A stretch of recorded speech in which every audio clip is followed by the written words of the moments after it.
म बालेन्द्र शाह नेपालको सार्वभौम सत्ता र राजकीय सत्ता नेपालको सार्वभौम सत्ता र राजकीय सत्ता नेपाली जनतामा निहित रहेको नेपाली जनतामा निहित रहेको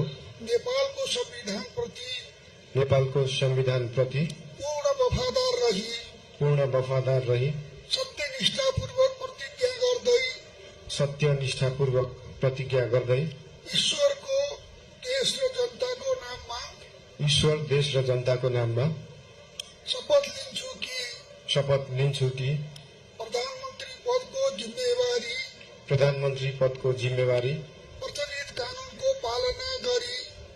कानूनको पालना गरी मुलुक र जनताको भलो चिताई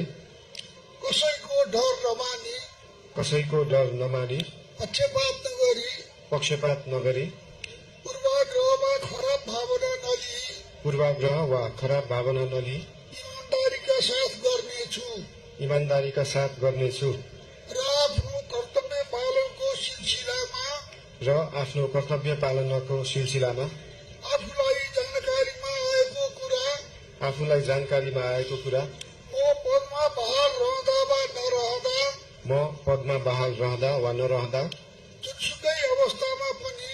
जुनसुकै अवस्थामा पनि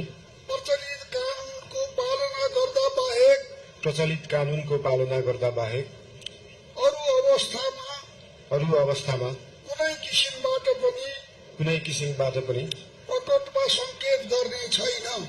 वा संकेत गर्ने छैन। धन्यवाद।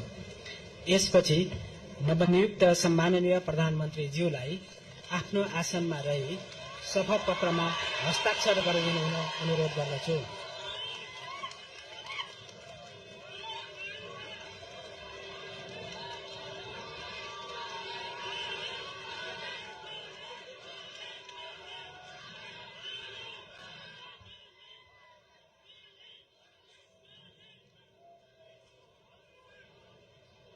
सम्माननीय प्रधानमन्त्री श्री बालेन्द्र शाहज्यूबाट प्रधानमन्त्री पदको पद तथा गोपनीयताको शपथ लिने काम सम्पन्न भएको छ।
नवनियुक्त सम्माननीय प्रधानमन्त्रीज्यूलाई राष्ट्रपतिको कार्यालयको तर्फबाट हार्दिक बधाई तथा शुभकामना व्यक्त गर्दछौं।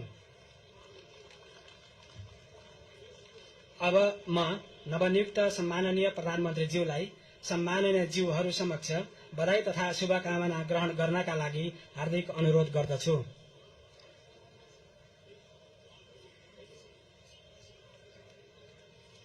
अब मञ्चमा आसीन सम्माननीय ज्यूहरूसँग परिवारजन सहित सामूहिक तस्बिर लिने प्रयोजनका लागि शरीक भइदिनु हुन नवनियुक्त सम्माननीय प्रधानमन्त्रीज्यूलाई अनुरोध गर्दछु।